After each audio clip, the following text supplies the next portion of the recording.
está el autor de Elías Piña, Memoria Literaria, Alfonso Torres.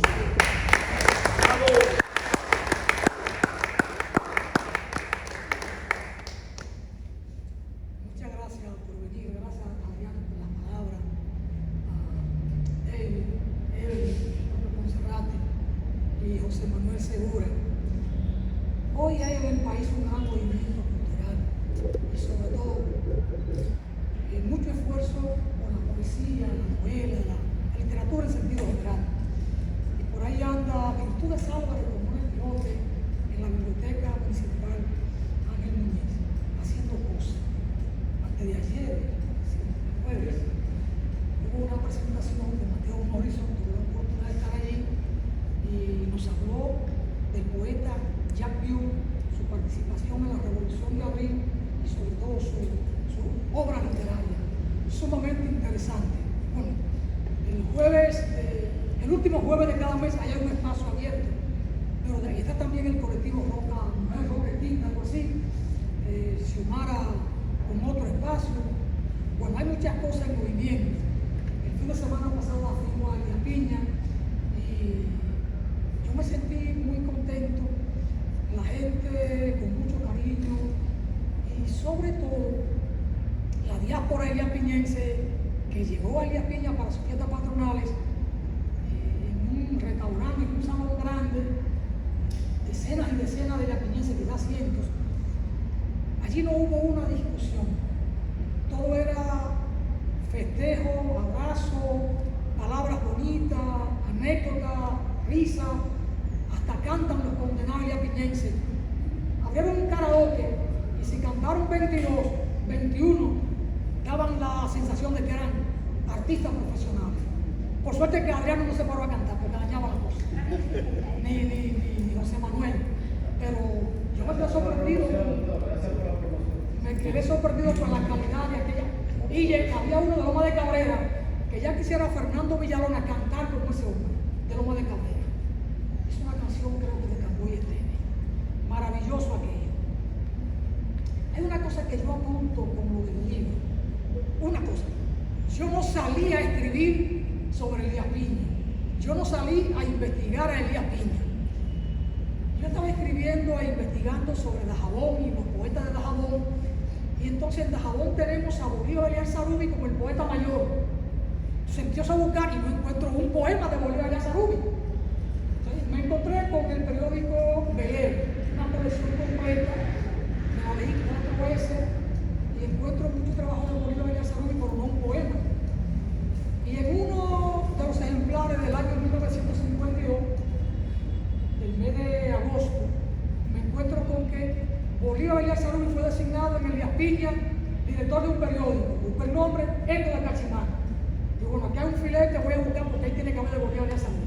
Y fui y busqué todos los periódicos Eco de Cachimán, con una página literaria, con una página que era como una red social, donde pasaban los anuncios, los enamorados, le escribían cartas a la muchacha, una red social de estos tiempos, que era el periódico. E incluso Víctor Julio Lemois Beliar, de la gente de Dajabón, conoció una muchacha de Bania, le escribió un poema y se lo dedicó por el periódico, y la muchacha se interesó en conocerlo, se casaron y murieron juntos con mis nietos, allá en Dajabón. Por el periódico se enamoraron. Él la conoció en un acto de eso, cogió el nombre, le dedicó un poema y lo publicó en el periódico. Él lo van a encontrar en el libro, ahí está. Cosas como esas sumamente interesantes. Si alguien entraba a Elías Piña, decían llegó de visita a fulano de tal, y llegó de tal sitio. Si alguien salía normalmente para San Juan o la capital, anunciaban ahí que fulano salió para San Juan, para Elías Piña. Y cuando regresaba también lo comunicaban. Era como una red social, pero también pudiera pensarse que era una forma de control del régimen. Es decir, no doy un juicio final, sino pongo sobre la mesa, ¿no?, ambas opiniones de lo que pudo haber pasado. Sumamente interesante. Bueno, no encuentro en Eco de Cachimán un solo poema de Bolívar Eliazarubi. Pero entonces me encuentro que en cada edición hay una página literaria. Me llamó la atención y fui apartando cada página literaria. Una joya. Entonces, este trabajo tiene todo lo que es poesía que se publicó en Eco de Cachimán, con algunas características, fundamentalmente gente de la provincia, y con qué calidad, con qué talento. Y una nota particular, virtudes, es que cerca del 38% de lo que publicaron de la provincia de Elías Piña o San Rafael en aquel momento, mujeres. Y con más talento que los hombres que allí escribían. Que los hombres de Elías Piña. Que los hombres de Elías Piña. Yo voy a decir que con más talento que los poetas nacionales consagrados. Salomé, Manuel del Cabral, en fin, Lino Bisario, toda aquella gente. Y los internacionales como Juan Restrepo de Colombia, Martino de México, de muchos países, de Federico García Lorca, que se publicaron algún trabajo ahí. Entonces, pero la mujer de Elías Piña o de San Rafael en aquel momento escribió con un talento por ese. Hay una que cuando usted la lee y le quitan el nombre, usted puede pensar que está leyendo a Salomé por ella. Se llamó Elia Neriño de Pérez, y su esposo, un intelectual. Fue el último director del periódico Eco de Cachimán. Sorprendente, hay muchos hallazgos, no lo voy a especificar ahora. Traje un discurso escrito, pero no voy para allá, porque los muchachos que intervenían me fueron provocando con cosas puntuales. Quería anotar de las mujeres, porque no lo anoté en la parte de la introducción, el estudio que hice del trabajo. Pero la mujer, un rol destacadísimo en aquel momento. Estamos hablando de 1947-1956. Por eso es importante. Y en Elías Piña se ha seguido escribiendo. Ya estoy en la capital. En Elías Piña yo no voy a decir esto porque me podía matar. Con una calidad que todavía hoy es insuperable. Lo que había hace 80 años. Esto no lo dije en Elías Piña porque me podían matar y dejarme allá. Estos tigres no son fáciles. Pero ya aquí estoy en mi territorio, esto que sí lo puedo decir. La poética que aparece en Eco de Cachimán todavía hoy no se supera. Y hoy hay muchos buenos poetas de Elías Piña, pero no superan lo que estaba allí hace 80 años. Léanlo bueno, entonces procuramos una muestra de los poetas contemporáneos y ahí está de 7 poetas, entre ellos Eury, Mauricio, Adriano, José Manuel, y hay 3 más aquí, no recuerdo, bueno, por ahí está. Sumamente interesante. Van a ver una literatura de buena calidad, la que se hace hoy y la que se hizo hace 80 años. Eso está ahí. Ahora, para mí, el periódico hizo un gran aporte cultural y educativo a la provincia de San Rafael, porque publicar allí, le digo, se publicaban 500 ejemplares para la provincia de Elías Piña, la provincia de San Rafael hoy Elías Piña. Eso significa que lo que sabían leer y escribir esperaban el periódico, porque había que pagarlo. Y se vendía publicidad. Pero no solo eso, por la publicidad que se vendía, en Elías Piña habían 2 sastres que hacían costura de una calidad a la medida, traje de verdad, el traje completo, con lo que viene por dentro, que yo no sé cómo se llama. Está el chaleco, el color de la con todo. 80 años atrás, unos sastres en Elías Piña de primer nivel. Y así van a encontrar muchas cosas ahí, porque no solo ver la poesía, es leer los periódicos para ver, y leerlo completo. Aquí yo no recojo acá en esta publicación porque se hacía muy extenso los ensayos. Hay unas cartas íntimas que son prosa poética, bellísimas, bellísimas. No las recogí porque hay que hacer un segundo tomo. Y ese segundo tomo comprometí en Elías Piña a un hermano, Ramón Lara creo que Vigini, profesor sumamente inteligente, muy preparado, fue de la generación de Adrián, esos muchachos de Fede y Logrando que están por ahí. Lo comprometí a que él asuma preparar el segundo tomo y yo lo voy a acompañar. Sí, voy a seguir con él porque hay que dar un segundo tomo de lo que fue Eco de Cachimán. Porque eso está ahí y no se debe perder. Hay que recogerlo en este formato para que puedan permanecer. Esas cartas íntimas y los ensayos. Hay un ensayo que sí yo lo recogí porque me impactó mucho sobre Eugenio María de Hostos. Maravilloso, maravilloso. Ese sí lo recogí porque no podía dejar. Lo incluí. De Bolívar Elías Rubio incluyo 2 ensayos, porque yo fui fui a Elías Piña, me aposenté literariamente en Elías Piña, atrás de Bolívar de Salud. Entonces no podía dejarlo. Cogí los ensayos de él, y en escrito un maestro como escritor, y ahí está. Ahí están esas cosas. Ahora, el libro está estructurado en unos 10 capítulos.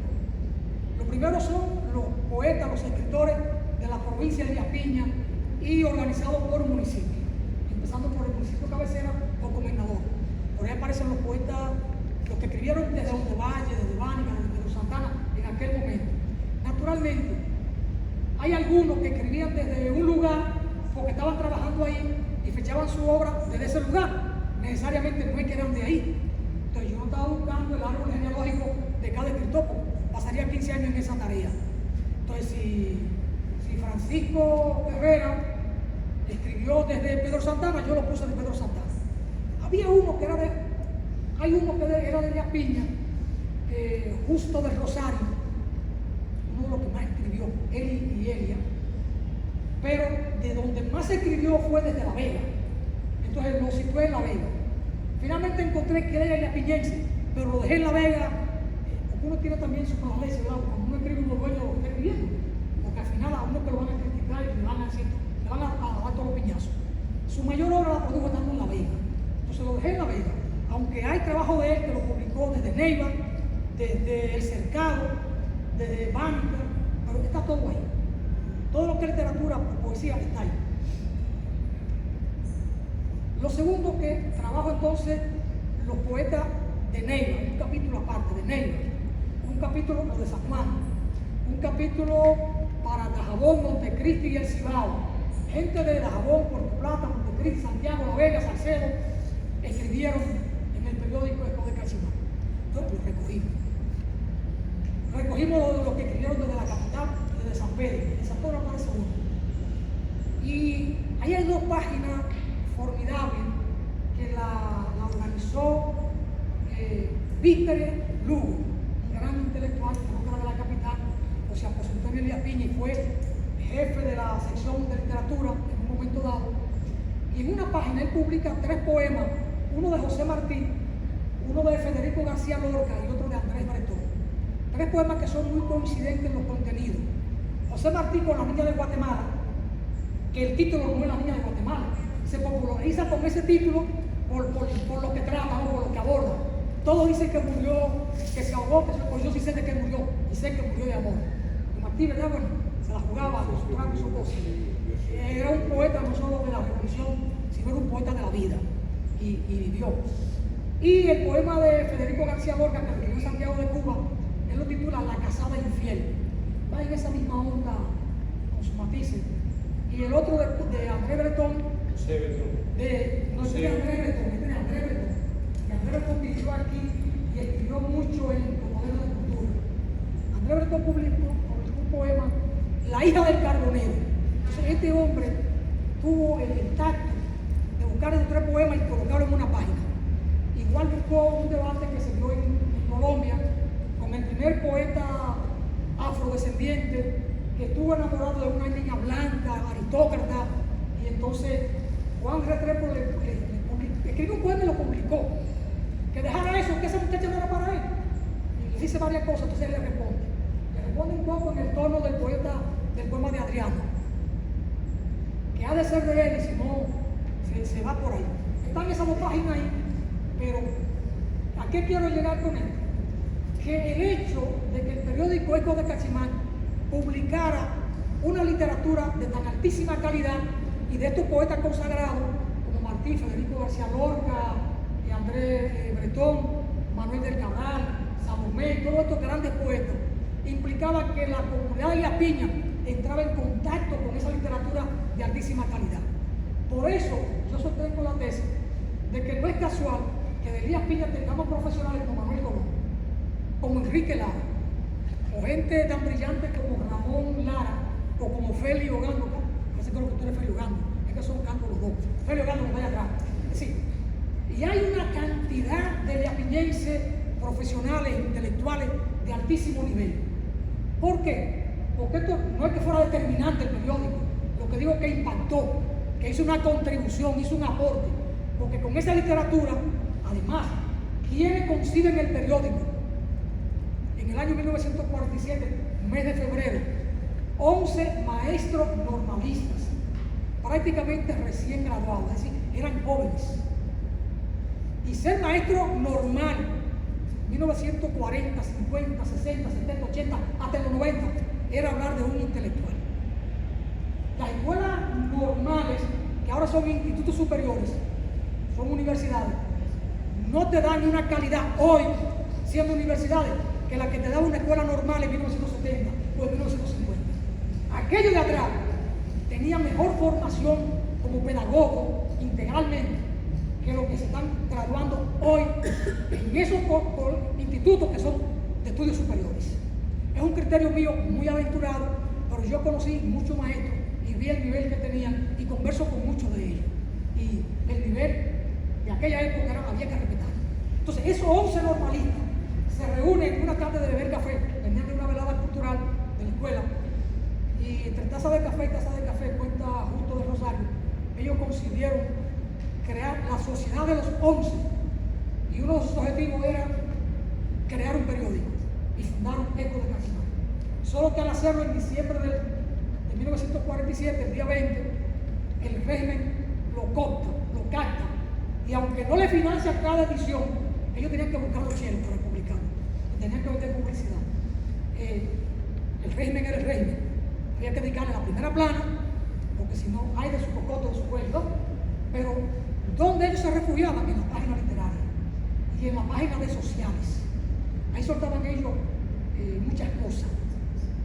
Por ejemplo, en el de Dajabón, en el periódico Velero, que era similar, igual el periódico Impulso de Montecristi, el periódico Ecos de Cotuí, el periódico Eco de Samaná, que iban todos en esa misma línea, tabloides, 4 páginas, primera plana lo del régimen, segunda página comentario político diverso, noticias, informaciones y eso, tercera página literaria, la cuarta el carácter social. En Dajabón, por ejemplo, a ellos se les ocurre, el régimen construyó en 1951 unas 12 manzanas, 50 casas, unas 12 manzanas, y tenía 3 cuadras a lo largo en la entrada de Dajabón. No tiene asfalto. En Dajabón habían 2 vehículos, y ellos publican una nota. A la autoridad correspondiente se le solicita el asfaltado de la calle de la entrada de Dajabón, porque la polvareda que levantan los vehículos expone a la población a una enfermedad.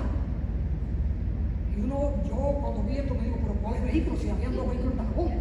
Pero el ingenio del poeta para reclamar, para pedir una reivindicación, ¿cómo lo entregaban? ¿Cómo hacían el reclamo? A la autoridad correcta. Y así lo propio hicieron en Dajabón, en el periódico, porque no había luz. Había que reclamar primero una planta eléctrica y después el tendido eléctrico, porque la comunidad de Dajabón es una comunidad progresista, de gran empuje a la autoridad correspondiente. Ya Dajabón está a la altura de otro pueblo y necesita el tendido eléctrico. Pero lo hacen primero como si fuera un elogio, en una cuestión, pero el poeta siempre busca la manera de hacer reclamo, aún en las circunstancias más adversas. Y en Elías Piña hicieron un reclamo porque no había suficiente carne para la población. Entonces inventaron, para hacer el reclamo, a la autoridad correspondiente de salud pública, del Ministerio de Agricultura, no era ministerio, sí, era Ministerio de Agricultura y Comercio, algo así. Porque están sacrificando vacas enfermas y la carne no rinde porque estaban muy flacas. Ese es el cuento de camino. No había suficiente carne en el mercado para la población. Y el dominicano todavía la gustaba comer carne. Ahora que son un poco más vegetarianos. Pero cómo los poetas se la ingeniaban para plantear reclamos sin que eso le fuera a cortar la cabeza. Entonces, ese tipo de cosas salen allí. Esos elementos, hace falta que algún sociólogo de Elías Piña pueda tomar el periódico completo y darle una mirada sociológica a aquella publicación y producir un análisis científico desde la sociología de los componentes del periódico. No era mi objetivo. Yo cuando tengo todo aquello digo, esto no se puede perder. Si yo no lo recojo, en un momento pensé dárselo a alguien de Elías Piña, pensé en Adriano, pensé en Pellogando, pero digo, si no lo publican y lo dejan ahí, déjame asumirlo yo. Entonces me metí a transcribir todo aquello y después hacer unas ponderaciones. Cuando terminó el trabajo, llamé a Pellogando, hablé con él, ponme en contacto con alguna gente de Elías Piña para procurar una muestra. Yo le decía a Félix que los escritores de hoy que están ahí, y pensé en Rafael Emilio Camaño, el más grande gestor cultural de Elías Piña, quizás el más grande escritor de los últimos 40 años de Elías Piña. Procuré traer conmigo algunas cosas de él porque murió hace, creo que el año pasado, Rafael Emilio Camaño. Para que entonces el lector o los analistas o los críticos literarios que quieren hacer un ejercicio crítico de la literatura de hace 80 años con la actual, que lo hagan. No era mi intención ni la es hacer esa comparación, que lo hagan los críticos, algún crítico literario. Bueno, esa cosa. Lo de Bolívar Beliar Sarugui es interesante, Adriano. Incluso, dicho por Justo Rosario, el mejor director que tuvo el periódico Eco de Cachimac, era un hombre muy experimentado. Y hay toda una historia de Bolívar Beliar Sarugui. Solo conseguí de él 5 poemas. Él lo titula así en la publicación, es un pequeño folletito, digamos. 5 poemas en una sola tumba. Son 5 poemas, 5 maestros de Dajabón. Uno de ellos, el primero que él consagra ahí, fue el mejor maestro primario de la República Dominicana en los años 30 y 40. No lo dice un dajabonero, lo dijo el superintendente de educación de aquel momento, que era un poeta. Creo que dijo Guisán, pero no recuerdo el nombre de pila de vida. Lo consagró como eso. Se trata de Emilio Batista, el maestro Don Norte.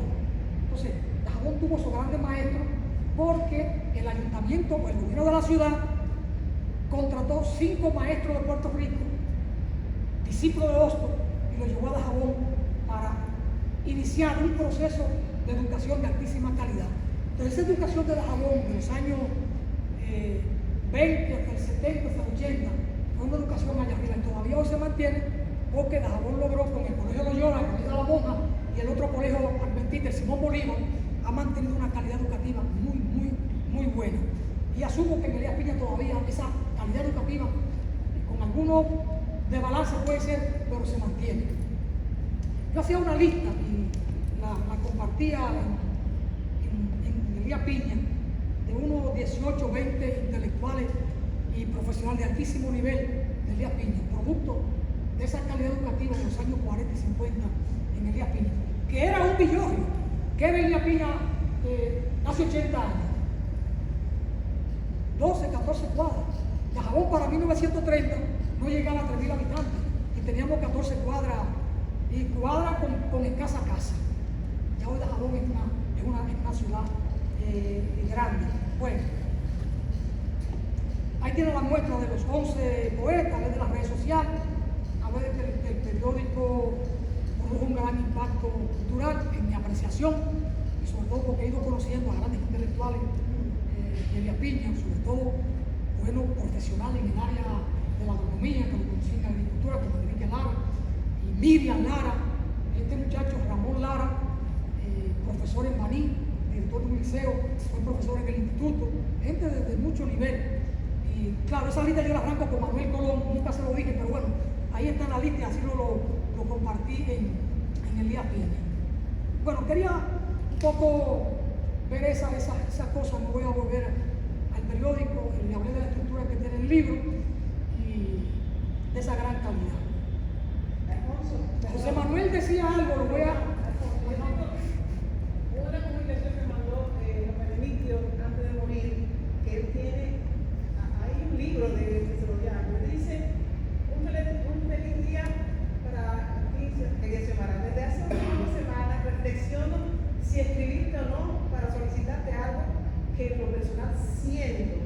No puedo hacerlo anímicamente, sé que en este contexto probablemente tengo la muerte de nuestro mismo Ángel. Si te es posible, hablando con la viuda, me interesa conseguir un boceto de mi libro Vivencias de Elías Piña, que sería nuestro valorado amigo para que él revisara y me formulara alguna sugerencia. Esto fue cuando una actividad que ustedes realizaron en Comentador.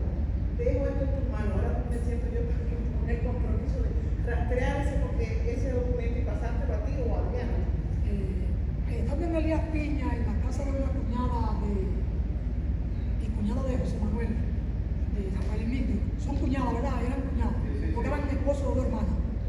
Y hermana es esposa de un hermano suyo, así que son cuñados por ahí. Tuve en mis manos un libro de Rafael Remigio, quiero que me lo presten. Tiene un título parecido. Él hace unas notas ahí muy interesantes. Hay muchas cosas que escribir de Elías Piña, creo que de la colección del periódico de todo el Cachimán, por lo menos un tomo más se puede sacar. Y es posible que sean dos.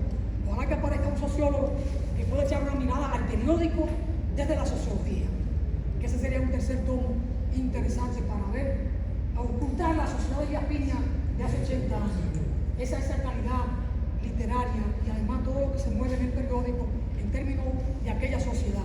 Ya le decía la crítica con el tema de la carne. ¿Qué me decía usted, María? Hace rato, pero aquí, ¿quién te paga? Bueno, José Manuel dijo algo.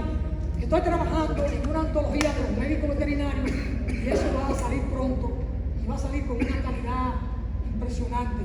Le decía a José Manuel que ayer conseguí, bueno, Facundo no aquí lo puedo decir, conseguí 8 poemas del doctor Facundo de Duarte, escritos en 1961, 62, 63 y 64. Una joya. Alguien me decía, bueno, hablando con Purito Blanco Genal, con su hermana de Dajabón, que cada vez que yo encontraba un dato sobre Nilo Gerardo Blanco, ellos me decían, Alfonso, pero ¿cómo es que tú sabes tanto del tío de nosotros no? Digo, Purito, es fácil, el que busca encuentra. Entonces, el que anda mucho en la calle se encuentra problemas. Pero el que anda mucho en un archivo, como el Archivo General de la Nación, va a encontrar información valiosa. Entonces, cada vez que voy al archivo me encuentro con algo nuevo de Nilo Gerardo Blanco, quizás el más grande intelectual de Dajabón de los años 30 y 60, cuando muere en 1963, que lo matan en Haití, en los Cayos. Y hay muchas cosas por descubrir. Y de Elías Piña, por supuesto, quedan muchas cosas por encontrar. Muchas gracias a todos por venir.